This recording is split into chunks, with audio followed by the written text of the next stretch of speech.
Stephen, it's a busy day for you, and at least a busy week. You've got matches on today that I'm sure you want to be watching.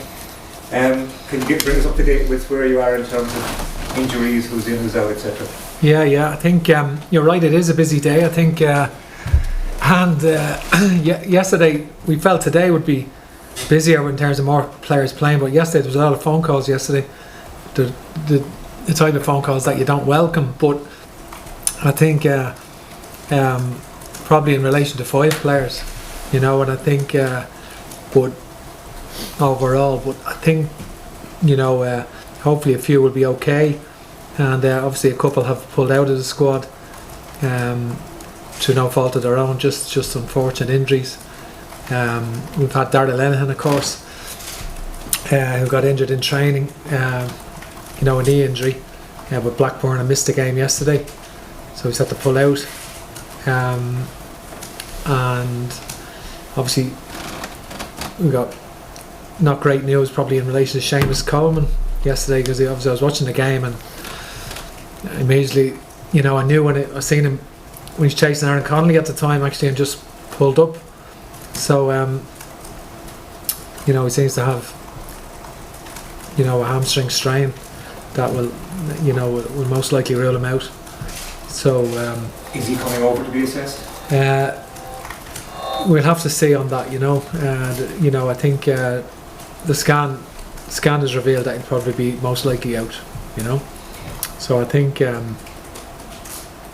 the situation also, Harry Arter, we're waiting to see on Harry Arter how he is. He came off yesterday with a slight thigh issue, so we'll see how that goes as well. And is there anyone else? Everyone else is they're the only ones that can sort of speak about at the moment. I was at Tala on Friday, and Jack Byrne came off as well. Is there anything? No, I believe he's okay. He just a knock. He's okay. So you've got to play the waiting game for the rest of the day today? Listen, that's the way it is, and I think we've got a good squad, and I think it's disappointing, obviously, in relation to our captain Seamus Coleman. He's obviously in brilliant form the last few weeks, particularly, and was playing very, very well yesterday. So he's having an exceptional game really yesterday. So it was just one of those situations. Nothing we can do about that, and we just have to adapt and get ready for Slovakia. Make sure we're right. Hopefully today is a little bit, that we get good news today in relation to a lot of the players, and that they come in ready to go tonight. It's unfortunate for Seamus and for Ireland, but in some ways it does solve one of your big selection dilemmas, assuming and hoping that Matt Doherty is going to be all right. Well, that never concerns me, having a dilemma. I think that never concerns me. I think we can never have enough good players. And we don't have that problem in every position. That's a problem we would like, and certainly there's a strong consideration to consider both in the team for sure. And I think but that's obviously not available now. Now for the opposition, obviously you've done your homework and looked at them, and Hamzik coming back, he's not going to come all the way back without starting, you'd imagine, if he's fit. So who's he going to put out of their midfield, do you think? Do you think they're going to line up now with himself, Lobotka and Kuka? Yeah, well, it's been very consistent in the campaign, and I think you've no way of knowing for certain with any team and how people are and so forth, and we see that ourselves. But they've been very consistent, obviously very experienced midfield, and that's been mainly their three. Their lineup has been quite consistent, and I think that's you would think that would be the case. And how does that affect your thinking in terms of who you were going to pick? Because that was the one area that you changed over the 2 games the last. Yeah. I think listen, it's great that players have been on the positive side. It's great that players have been playing minutes. James McCarthy again playing yesterday. So he's played quite a few games since the last window. Jeff Hendrick has played every week for Newcastle.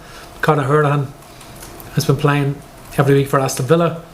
And we have, obviously, Robbie Brady available, obviously after his injury. And we'll see how Harry Arter is. So there have been some pluses in that regard. Thank you. Sinead. Stephen, were you talking to Seamus yourself? Yeah, How did that conversation go? it's just a private conversation, Sinead, you know. So he was just disappointed, you know. He loves his country, loves playing for his country. Very passionate Irishman, very passionate captain, and you know, I think he knows that's an important game, and he doesn't want to miss out on it. So as it stands, even if he is ruled out, will he still travel or come over, do you think? I don't know. That has to be considered, and there's a lot of factors involved in that. You said after the last game that you're not wedded to any particular system. So obviously, what will the approach be for this for Thursday's game? Yeah, well, I think it's a tough game. We've got to go away to Slovakia. They've obviously good home form and very consistent team and experienced team. But the other side of it is it's a tremendous opportunity for us, and we know the opportunity that does exist, and the possibility of the European Championships in Ireland is unique, really. It's never happened before, may never happen again, we don't know. So it's so I think that's like that kind of motivation to sort of lift the country. Like it would be an incredible experience for the whole country. So we're a long way away from that, because we've got a tough game in Slovakia, and that's only a semi-final. So we're a long way away from that, and I think we've got to do something extraordinary and win away from home again, and we'll be planning with everything we have to try and achieve that. Would it be, to use that terrible phrase, a horses for courses type approach and selection? No, I don't. I know what you mean. You have to adapt your team to certain situations, and I do accept that point. But we'll approach the game in a positive frame of mind, and we won't be. We're unlikely to be cautious. I would say that. Stephen, will there be any more call-ups then? There will, yeah. We've called up Kevin Long. Okay, so Kevin Long is can consider himself probably rather unfortunate not to be included in the first place, I would say, and he's been very playing regularly in the Premier League, which is, and he's played for Ireland, has good experience, so we're delighted to have Kevin in the squad. And we will, assess everything else and make one or two calls maybe later this evening. Then. Shane Duffy, gather steps in as captain and with Seamus out. What have you made of his performances since moving to Celtic? Right, I think the good thing for Shane is a lot of games. He's had a game every 3 or 4 days, and he's not had that for a long time. So certainly he, that's a positive, I would say. I think, they've had games in the Europa League, and they played against Sarajevo the other night, so they've managed to qualify for the group stages. He's been a part of that. They've kept clean sheets, and I think the more football he plays, the better he'll be. I think that's playing regularly is what he needs, and I think that can only be a good thing for him, I feel. Would you apply that to the whole team? Because it did look as if players were getting sluggish in the last couple of games towards the end of the match. Would you expect performance against Slovakia to be an awful lot better and much sharper because of the games the players have played since? Yeah, well, obviously we finished the game very strong against Bulgaria, and I think obviously we scored late, and we had the majority of that game. We were in the ascendancy for the majority of that game, bar some sort of counter-attacks. Against Finland, we tired for certain in the last 20 minutes in that midfield area, and it was just because it was in the pre-season. Players hadn't played games, and and throughout we probably faded in that game against Finland in the last quarter for sure. I think that was certainly a pre-season mode, but a lot of the players have played a lot of games, since then, and I don't see that as a factor at all. And just ask you about Jack Byrne. I suppose he got the ultimate test for this kind of level of football against AC Milan. I know you were there with Keith Andrews. What did you make of that performance, and would it give you hope that he is ready for a game like this if you were to throw him in either from the start or at some stage? Yeah, I suppose Jack has a lot of different qualities than other players have. We have sort of athletic midfield players with different players that are comfortable playing deeper in midfield. Jack probably offers an alternative to that, and that quite creative player, plays high in midfield and has a great range of passing, and I think he's been playing well for a while now, and he's certainly an addition to the squad. Do you think that maybe in a game like that against Milan, there were times where his lack of physicality maybe went against him, and he kind of gets, maybe not protecting the ball as much as you'd like to see at that level? Not protecting the ball, he's tremendous at protecting the ball. I get your point. Physically, you can only be who you are. You can't be something you're not. But I think I thought he played very well, and he's backed that up with a couple of good performances as well in recent weeks. So he'll certainly be an addition to us. Okay, thanks, Stephen. Gavin. Stephen, are you calling someone up to replace Seamus, or is there a call yet to be made on that? Yeah, I'll make a call on that later on. Yeah. So I will be indeed. We'll see someone called up. Is there? Yeah. We'll issue an update this evening after. Yeah. Should go now. Yeah, well, I we have to just clear everything first with the club and with the players in question. So we just have to confirm everything first. You said that you'd achieve something. Because we've only really had the news on Seamus' results of a scan. That's why I was sort of a bit delayed getting here. We've only really had that, Yeah. He had a scan this morning, and we only really had that there, So I think we just had to. So obviously, it wasn't unexpected. So we have a plan, but we just have to communicate everything properly before we can announce anything. Yeah, you described a win in Slovakia as would be something extraordinary. How do you give the players the belief that they can go and do it? Or do you have to? Well, I think that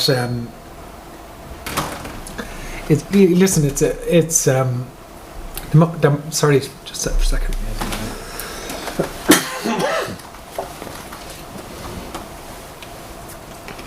Aye. Just my asthma. Apologies for that. It's a great opportunity to play Slovakia. I think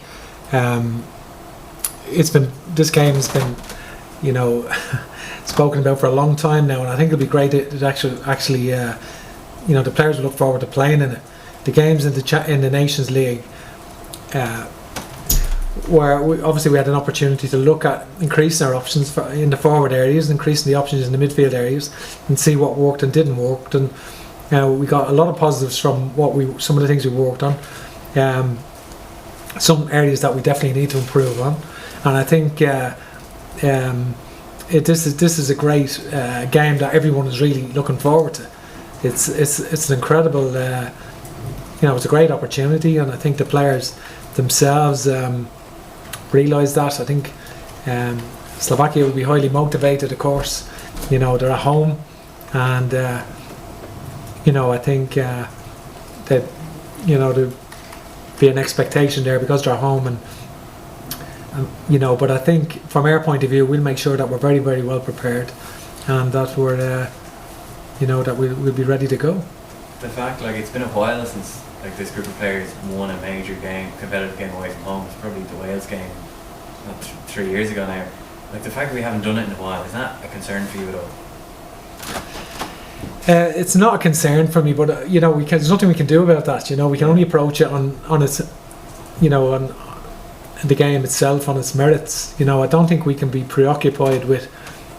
We can't hide from the fact that, and there must be a reason. And so we've got to be positive in our approach and not reactive. You know, I think we've got to absolutely be positive in our approach, and I think you know, it is significant that we've not won many away games against significant nations in many years, and we've got to change that and try and address that and try and get that victory. Yeah, and you mentioned in the press earlier this week that Slovakia had a lot of ball against Wales and against Hungary. Are you anticipating the same, and you might get a little bit more space of playing the counter-attack relative to how it was in Bulgaria, or are you very much approaching it similar scenario? I don't see it as similar as Bulgaria. Bulgaria would adopt more of a counter-attacking approach. Yeah. I see Slovakia as predominantly a possession-based team. We like to control games themselves. So that would be quite intriguing, really. And I think it would be two teams that will try and win the game. You know, so I think it'll be an intriguing tactical battle in that regard.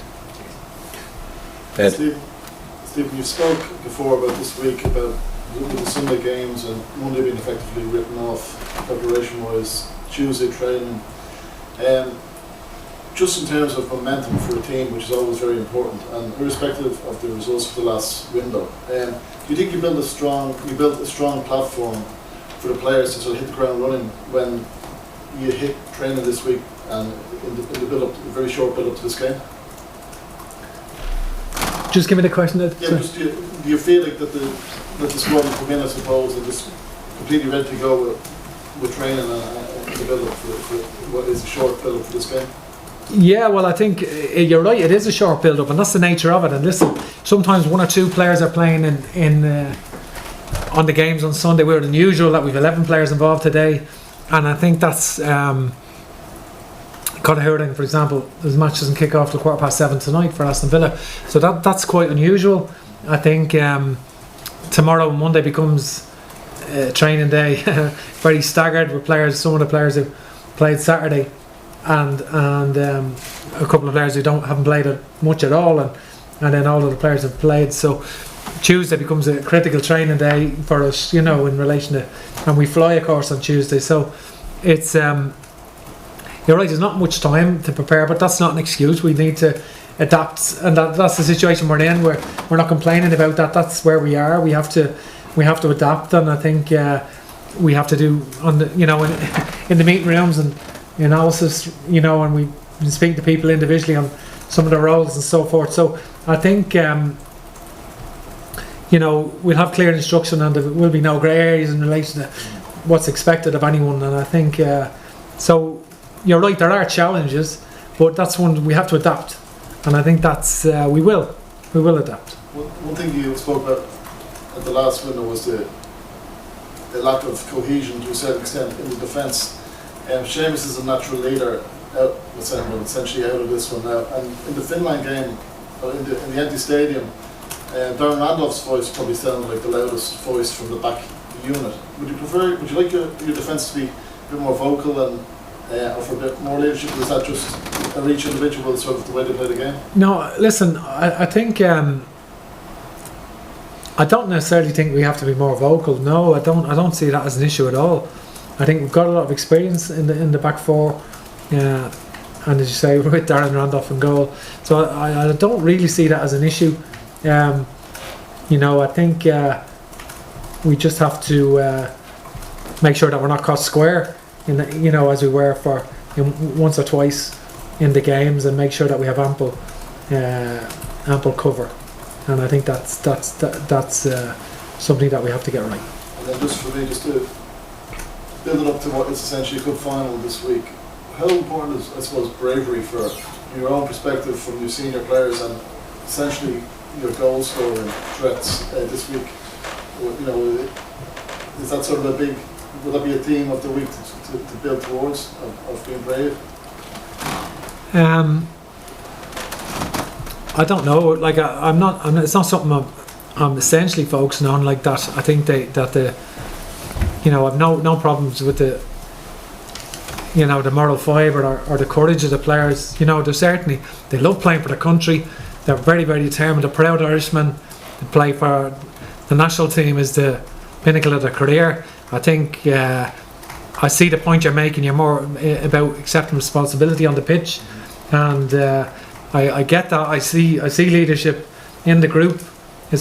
We have enough experience ourselves, so I don't see that as a factor, and I think we'll be fine in that in relation to all of that. We're just going to go to Ken and then Daniel, and then we have to wrap it up. So Ken. You mentioned obviously Slovakia at home. Is that still an advantage in an empty stadium? I think Ken, we're still learning about that. I think we can't say great. I think we'd all rather be at home than away, regardless. I think that's for sure. People are happier with their familiar surroundings, and not having to travel and in their familiar environment. I think that has to be a plus. But you're right, not having a passionate support does mitigate that somewhat, and that that must be considered also.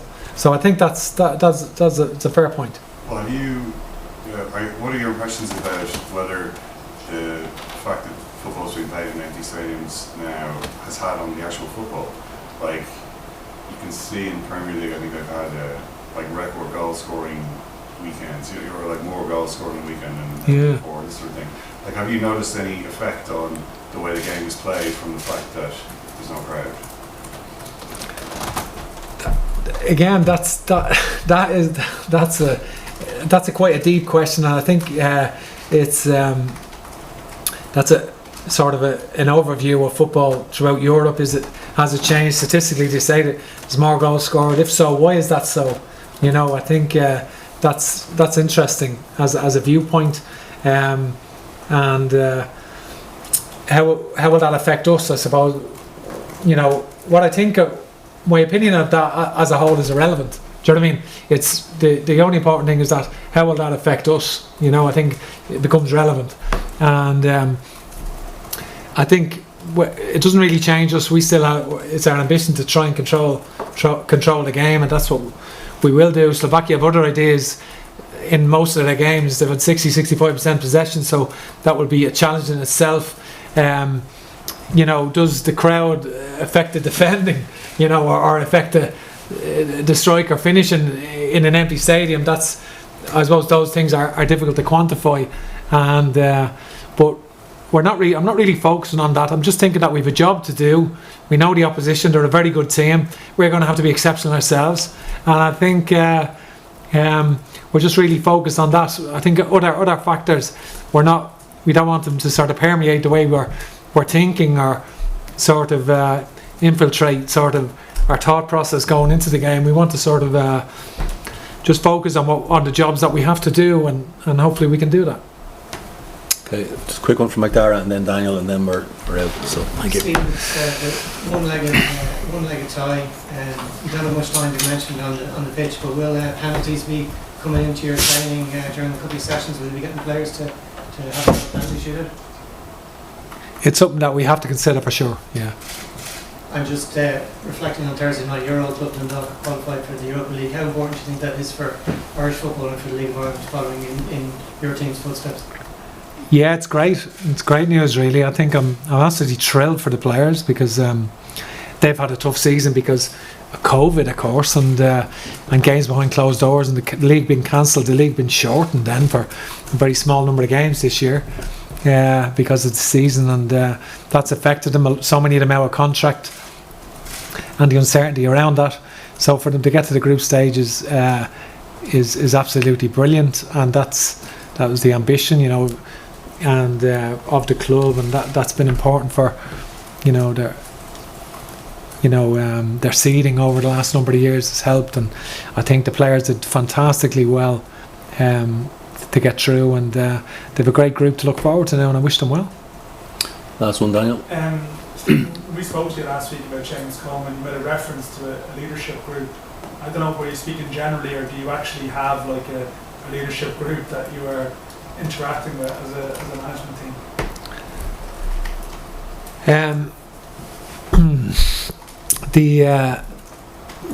I think to be honest, it's interesting, like, because the majority of the players are between the ages of probably 28 and 32, you know, so we have a lot of experience in the group, and so I don't see leadership as a problem. But we need to obviously assume responsibility in the different departments, and it's very important in the game. But I don't see that as a problem. I see actually as having a lot of potential there. You know, a lot of players who can really grasp that, and that's the playoff is the opportunity to show what you've got, for sure. But is there like a small group of players that you're dealing with on certain issues? No, there isn't at the moment. No. Yeah. Can I just ask about Callum O'Dowd? I see he was back in the bench yesterday. Someone who started in the games. Is that enough for him to be in your thinking, given he hasn't played? I think everyone is in our thinking, and I think Callum obviously is a very fit player. His fitness levels are very high. He had a groin issue in the game against Finland. He's had full week's training. You know, Bristol City have been going really well. They're winning the league, and they didn't change the team, and that's perfectly understandable.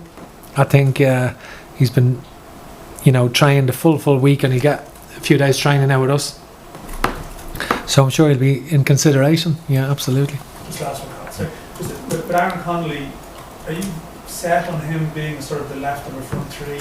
Obviously, he plays a different system at his club, but are you open to playing him in another position, or do you very much see him as a left of a front three? No, I'm open to quite a few things, and I think, you know, I think,